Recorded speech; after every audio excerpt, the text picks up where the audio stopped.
वज़ीर-ए-आज़म का finance bill में ताजिरों को गिरफ्तार करने की तजवीज़ का नोटिस। शहबाज शरीफ की ज़ेर सदारत इजलास, वज़ीर ख़जाना, चेयरमैन FBI और वज़ीर कानून की शिरकत। फाइनेंस बिल में टैक्स फ्रॉड करने वाले ताजिरों को गिरफ्तार करने और 10 साल तक कैद की तजवीज़ पर ब्रीफिंग दी गई।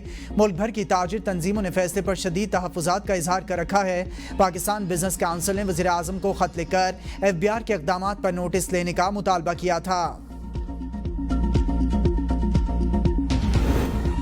टैक्स फ्रॉड में मुलविस शख्स को 10 साल के बजाय 5 साल तक कैद की सज़ा होनी चाहिए। फारूक एच नाइक की सेनेट कायमा कमेटी खजाना में तजवीज़। वज़ीर ख़जाना का मज़कूरा तरमीम का जायज़ा लेने की यकीन दहानी। अनुशा रहमान ने कहा कि किसी को शक की बुनियाद पर भी गिरफ्तार नहीं किया जाना चाहिए। शिबली फराज ने कहा कि हम चाहते हैं कि किसी भी कानून का नाजायज़ या सियासी इंतकाम के लिए इस्तेमाल ना हो सके। फाइनेंस बिल में लिखना चाहिए था कि नॉन फाइलर रिश्ता मांगेंगे तो इनको रिश्ता नहीं देगा कोई भी।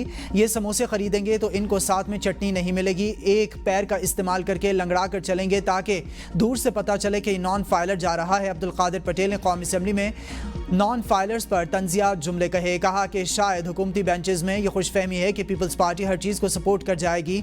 ऐसा बिल्कुल भी नहीं होगा। किसी ऐसी चीज़ को सपोर्ट नहीं करने जा रहे जो आवाम और मुल्की मफाद के खिलाफ हो।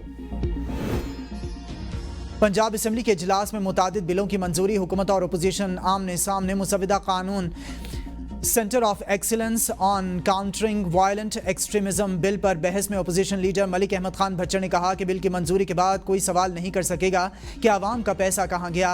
पीका एक्ट बाद इस बिल की क्या ज़रूरत है। वज़ीर इत्तलात अज़मा बुखारी ने कहा कि असम्बली सबसे सुप्रीम है, हमारे पास इख्तियार है कि कानून बनाएं। हम ढोलची तो भेज नहीं सकते जो बताएंगे कि स्कीमों में शामिल हों।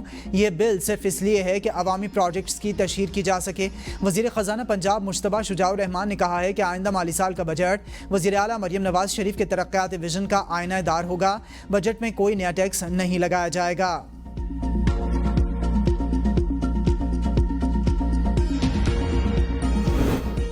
वज़ीर इत्तलात पंजाब अज़मा बुखारी ने कहा है कि बजट के फौरी बाद बल्दियाती इंतखाबात कराएंगे। जुलाई में स्टैंडिंग कमेटी में बिल पास होगा। इसके बाद इलेक्शन कमीशन प्रोसेस शुरू करेगा। पिछली हुकूमतें पंजाब में बल्दियाती इदारे ख़त्म कर दिए थे। अज़मा बुखारी ने कहा कि हम PTI को फसाद से रोकते हैं, एहतजाज से नहीं। इस बार भी अल-यमीन गंडापुर कह रहे हैं कि असलहा लेकर आएंगे। मुल्क को दहशत गर्दों के रहमो करम पर नहीं छोड़ा जा सकता। अमरीका के साथ जौहरी मुज़ाकरात अब भी मुमकिन है। ईरानी वज़ारत ख़ारजा के तर्जुमान की प्रेस ब्रीफिंग। कहा मौजूदा हालात में अमरीका से बिलवास्ता मुज़ाकरात बेसूद हैं। आलमी बरादरी इसराइली हमलों को रोकने के लिए इक़दाम करे। इसराइली जारहियत बैनुल-अक़वामी क़वानीन और रिवायात की खुल्लम खुल्ला खिलाफ वर्जी है। सलामती काउंसिल को फैसला कुन किरदार अदा करना होगा। इसराइली हमलों की हिमायत करने वाले जारहियत में बराबर के शरीक हैं। इसराइल ने साइंसी शख्सियात को शहीद किया, शहरियों के घरों पर हमले किए। सहयूनी रियासत ने अब भी ईरान में कत्लेआम जारी रखा हुआ है। इसराइली हमलों का निशाना बनने वाले मुतादिद शहरियों में बच्चे भी शामिल हैं। उम्मीद करते हैं कि दुनिया इस जंग में दुरुस्त सिमत में खड़ी होगी।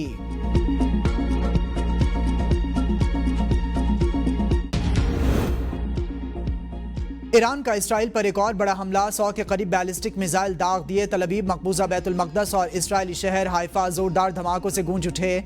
8 इसराइली हलाक और 100 से ज़ायद ज़ख्मी। कई मिसाइलों ने कामयाबी से अहदाफ को निशाना बनाया। हाइफा पावर प्लांट में आग लग गई। वस्ती इसराइल में बिजली की फराहमी मअतल। शहर में बिजली का ब्रेक डाउन। ईरान के ताज़ा हमलों से तल अवीव, यरूशलेम, हाइफा, इलात और बैतयाम में बड़े पैमाने पर तबाही। दर्जनों इमारतें मलियामेट। मुतादिद अफराद मलबे तले दब गए। अमरीकी सिफारत खाने को भी नुकसान। इसराइली हुकूमत ने मुल्क भर में हंगामी सूरत हाल में 30 जून तक तौसी कर दी। अमरीका का मकबूजा बैतुल मक़दस में अपना सिफारत खाना बंद करने का ऐलान। पासदारान इनकलाब का कहना है कि इसराइल का कोई कोना रहने के काबिल नहीं छोड़ेंगे। इसराइली आबादकार मकबूजा इलाके फौरी खाली कर दें।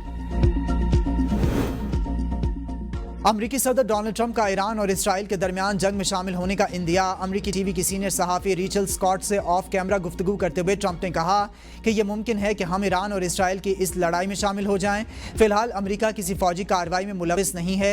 अगर पुतिन सालिसी करें तो वो इसके लिए खुले दिल से तैयार हैं। ट्रंप ने कहा कि ईरान के जौहरी प्रोग्राम पर मुज़ाकरात जारी हैं और मौजूदा कशीदा सूरत हाल के बायस ईरान अब मुमकिना तौर पर मुआहदे के लिए ज़्यादा आमादा होगा।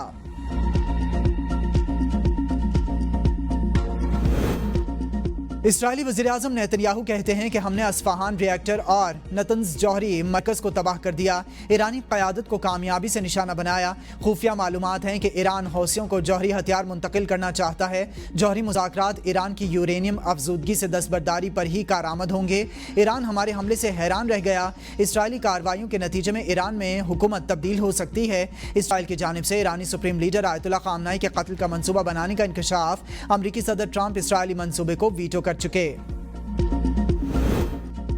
ایران کا ایٹمی ہتھیار بنانے کا کوئی ارادہ نہیں۔ ایرانی صدر مسعود پزشکیان کہتے ہیں جوہری توانائی اور تحقیق کے اپنے حق کا بھرپور انداز میں دفاع کریں گے۔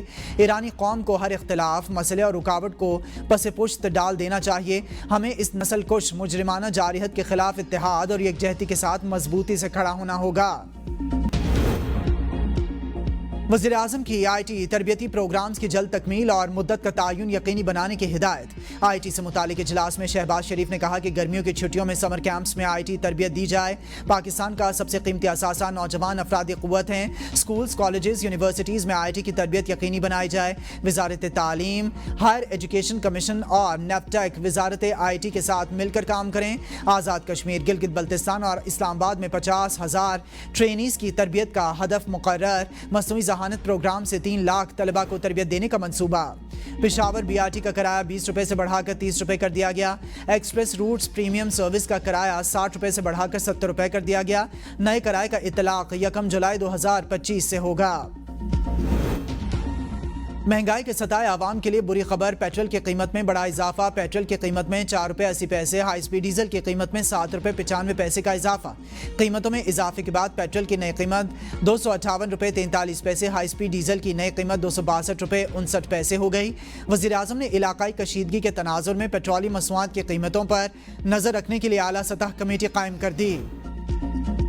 اسٹیٹ بینک آج مانیٹری پالیسی کا اعلان کرے گا۔ آئندہ 2 ماہ کے لیے بنیادی شرح سود کا اعلان کیا جائے گا۔ گزشتہ اجلاس میں شرح سود 1% کمی سے 11% مقرر کی گئی تھی۔ مانیٹری پالیسی کمیٹی گورنر کی سربراہی میں شرح سود کا فیصلہ کرے گی۔ جوڈیشل کونسل کسی جج کی برطرفی کی سفارش کرے تو کیا صدر اپنا ذہن اپلائی کرے گا؟ سپریم کورٹ آئینی بینچ کا ججز ٹرانسفر کیس میں استفسار۔ بیرسٹر صلاح الدین نے کہا کہ سیاسی حکومت کی ایڈوائس پر صدر کو ذہن اپلائی کرنا ہوگا۔ جوڈیشل کونسل جج برطرفی کی سفارش کرے تو صدر کو اس پر عمل کرنا ہوگا۔ جسٹس محمد علی مظہر نے کہا عدالتی فیصلے موجود ہیں کہ سینیورٹی تقرری کے دن سے شمار ہوگی۔ ایڈوکیٹ جنرل پنجاب نے متفرق درخواست دائر کر دی۔ کیس کی سماعت کل تک کے لیے ملتوی۔ حامد خان کل اپنا جواب الجواب مکمل کریں گے۔ سپریم کورٹ کی دیگر درخواست گزاروں کے وکلاء کو بھی کل دلائل مکمل کرنے کی ہدایت۔ بانی پی ٹی آئی نے تفتیشی ٹیم سے تعاون نہیں کیا۔ تفتیشی افسران تفتیش کو ٹیکنیکل گراؤنڈز پر مکمل کریں۔ لاہور کی انسدادی دہشت گردی عدالت نے بانی پی ٹی آئی کا پالیگرافک اور فوٹوگرامیٹک ٹیسٹ کروانے کی درخواست کا 3 صفحات پر مشتمل تحریری حکم نامہ جاری کر دیا۔ حکم نامے میں کہا گیا کہ عدالت نے بانی پی ٹی آئی کو بے گناہ ثابت کرنے کے لیے بڑا منصفانہ موقع دیا۔ ملزم کی ضد اور انکار کی وجہ سے کوئی رزلٹ حاصل نہیں ہو سکے۔ عام ملزم کے پاس ٹیسٹ کروانے سے انکار کا چانس نہیں ہوتا۔ زبردستی ٹیسٹ کروانے کے لیے عدالت کے پاس کوئی مشین نہیں۔ عدالت اب ٹیسٹ کروانے کے لیے تیسرا موقع نہیں دے گی۔ 9 مئی کو جناح ہاؤس حملہ اور جلاؤ گھراؤ کے مقدمات میں اعظم سوادی کی 1 روزہ حاضری معافی کی درخواست منظور۔ انسدادی دہشت گردی عدالت لاہور نے آئندہ سماعت پر ملزمان کے وکلاء کو دلائل کے لیے طلب کر لیا۔ 8 فروری کو پرتشدد ریلی اور ریاست مخالف نعرے بازی کے کیس میں عالیہ حمزہ، انتظار پنجھوتا اور فلک ناز بلوچ کی ضمانت منظور۔ پنجاب کے مختلف اضلاع میں گرج چمک کے ساتھ بارش، شدید گرمی کا زور ٹوٹ گیا۔ درجہ حرارت میں واضح کمی ریکارڈ۔ راولپنڈی، اسلام آباد اور لاہور سمیت مختلف شہروں میں بادلوں اور سورج کے درمیان آنکھ مچولی کا سلسلہ جاری۔ خیبر پختونخوا کے بالائی چند اضلاع میں تیز ہواؤں کے ساتھ بارش اور ژالہ باری کا امکان۔ کراچی آج بھی شدید گرمی کی لپیٹ میں رہے گا۔ دن کے اوقات میں درجہ حرارت 45 ڈگری سینٹی گریڈ سے زیادہ محسوس کیے جانے کا امکان۔